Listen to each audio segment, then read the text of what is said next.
जय हिंद किसान साथियों, मैं गोविंद प्रगाटी। आज आप लोगों का ज़्यादा समय नहीं लूँगा। मैं कुछ खेती किसानी से जुड़ी हुई और किसानों के हित के बारे में मैं कुछ बात करने जा रहा हूँ। आज के 1-1.5 वर्ष पहले चुनाव हुआ था और हमारे माननीय भूतपूर्व मुख्यमंत्री शिवराज सिंह चौहान जी ने कहा था कि मैं किसानों की धान 3100 रुपये खरीदूँगा।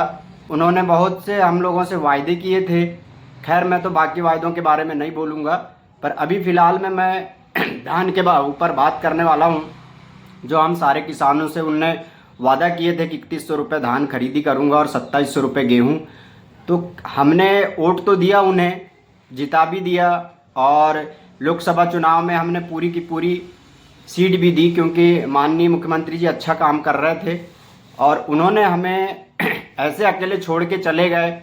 उन्होंने बोला कि मेरे भांजा भांजियों कि मैं तुम्हारे लिए बहुत कुछ करने वाला हूँ और बहुत कुछ कर रहा हूँ। तो हमने भी सोचा कि नहीं यार, हमारे ऊपर इनका ध्यान है और हम लोग किसान तो खेती बाड़ी से ही जुड़े हुए हैं और यही हमारा पर्पस है और इसी से हमारी जो भी आमदनी होती है हम इसी के भरोसे हैं। और हमने इस भरोसे पे हमारे माननीय मामा जी को हमने वोट दिया और वो यहाँ से हमको छोड़ के ही चले गए। उनने अपना उल्लू सीधा किया और केंद्र में जाके बैठ गए। अभी बालाघाट ज़िले में भी आंदोलन कर रहे हैं लोग और हमारा भी फर्ज बनता है, हम भी जितने मध्य प्रदेश के जितने किसान भाई हैं, हम सबका फर्ज बनता है कि हम लोग भी आंदोलन करें। लोगों को सामने आना होगा, हमारी ये हक की लड़ाई है। क्योंकि देखिए, आपने जो हमसे वायदे किए थे, हमने तो आपसे मांगा नहीं था कि हमें 3100 रुपये धान चाहिए। आपने खुद बोला था, पर आप अपनी बातों पे खरे नहीं उतरे। अच्छा, कुछ चीज़ें ये होती, हम लोग किसान लोग भी इतने कमज़ोर हो चुके हैं कि हम लोग ये सारी चीज़ें समझते हैं, उसके बाद भी हम लोग इन बातों को सामने लाते। हम लोग यही करके छोड़ देते हैं, क्या लेना देना, सबकी गत तो अपनी गत। पर ये गलत चीज़ है, हम लोगों को जागरूक होना पड़ेगा, क्योंकि हमारी खुद की लड़ाई हमको खुद लड़ना होगा। कोई सामने नहीं आएगा, कोई हमारा सपोर्ट नहीं करेगा, क्योंकि हम लोगों को खुद ही हर किसान को एकत्रित होकर के इस बात को माननीय वर्तमान में जो मुख्यमंत्री हैं उन तक पहुंचानी है। भैया, हमारी समस्या, हम किसान हैं और किसान खेती के अलावा कुछ नहीं है हमारा आय। तो हमें हमारी धान की जो कीमत आपने आकी थी, हमने तो बोला नहीं कि इतनी चाहिए या उतनी चाहिए, आपने खुद ने आकी थी, तो आपका कर्तव्य बनता है कि आप अपनी बातों पे खरे उतरे। अच्छा, कुछ चीज़ें होती हैं कि हम लोग अपने मुद्दे की बात करते हैं तो लोग आपस में बोलने लगते हैं कि ये कांग्रेसी है, कांग्रेसी के बारे में बोलो, ये बीजेपी वाला है। तो इसमें राजनीति बिल्कुल नहीं है, ये सिर्फ से सिर्फ हमारे हक की लड़ाई है।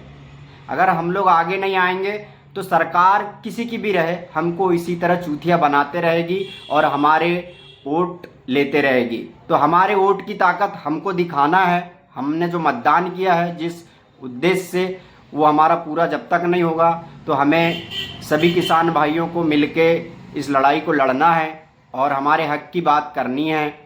वो चाहे स्टेट की हो या केंद्र की हो, किसी भी तरह से अगर हमें योजना का प्रलोभन दिया गया है तो हम उस योजना को, अगर सरकार नहीं कर रही है तो हम लोगों को आगे आकर के सरकार को याद दिलाना है कि भाई आपने जिन जो बातें हमसे किए थे, तो वो हमारे लिए अब वो समय आ चुका है कि आपको पूरी करना ही होगा। और अभी लगभग बालाघाट में चल रहा है कि कोई धान नहीं बेचेगा, तो उनका भी सही है, वो लोग बहुत अच्छा, वो लोग एकत्रित होकर के आगे आ रहे हैं, अपने हक की लड़ाई लड़ रहे हैं। तो हमारा भी फर्ज है कि हम सभी किसान भाइयों को आगे आना है और हमारी बात रखना है और हम अपनी बात माननीय मुख्यमंत्री और कृषि केंद्रीय मंत्री तक हम लोग इस बात को रखें।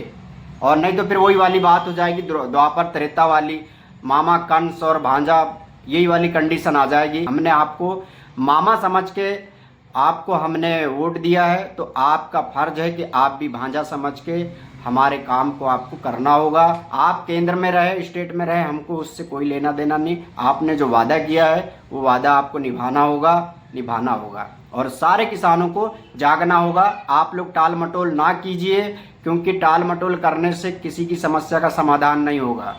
हर किसान भाई को एकजुट होना है। मैं अपने अकेले के हक के लिए नहीं बोल रहा हूँ, मेरे इस वीडियो से मेरा कोई अकेले का फ़ायदा नहीं होगा, इसमें सारे किसानों का फ़ायदा होना है। और सभी किसान एक बार आप एकत्रित होकर के, एकजुट होकर के तो देखिए, और राजनीति से दूर रखिए इस चीज़ को। आप एक बार एकत्रित होकर के देखिए और फिर देखिए कि आपके वोट की क्या शक्ति है। नहीं तो कोई भी सरकार आएगी और हम लोगों को चूतिया बनाते जाएगी और हम चूतिया बनते जाएंगे। तो इसलिए अगर अभी नहीं संभले तो फिर बाद में कभी नहीं संभल पाएंगे। हाँ, और एक बात कि आप लोग इस वीडियो को, आप सच्चे किसान हैं तो आप इस वीडियो को माननीय हमारे मुख्यमंत्री, प्रधानमंत्री जी तक इस वीडियो को पहुंचाइए। वो हमारी मांगे सुनेंगे, हमारी समस्या सुनेंगे और उस पर कुछ भी अमल करेंगे।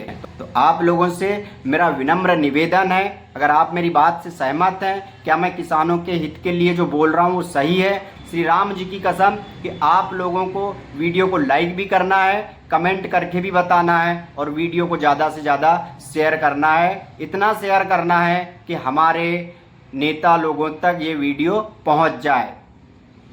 तो ठीक है, अब इसके आगे मैं ज़्यादा कुछ नहीं बोलूँगा। अगर आपने कमेंट्स करके अपनी राय प्रकट की और आप लोग अगर मेरे साथ तैयार हैं आगे बढ़ने के लिए, तो मैं फिर से एक वीडियो बनाऊँगा। आप लोग मुझसे जुड़ सकते हैं और हम लोग एक साथ अपने हक की लड़ाई लड़ सकते हैं। तो ठीक है, मैं अपने वाणी को विराम देता हूँ और आप लोगों से लेता हूँ विदा। मिलते हैं एक नई वीडियो में, जब तक के लिए जय हिंद, जय भारत, जय मध्य प्रदेश।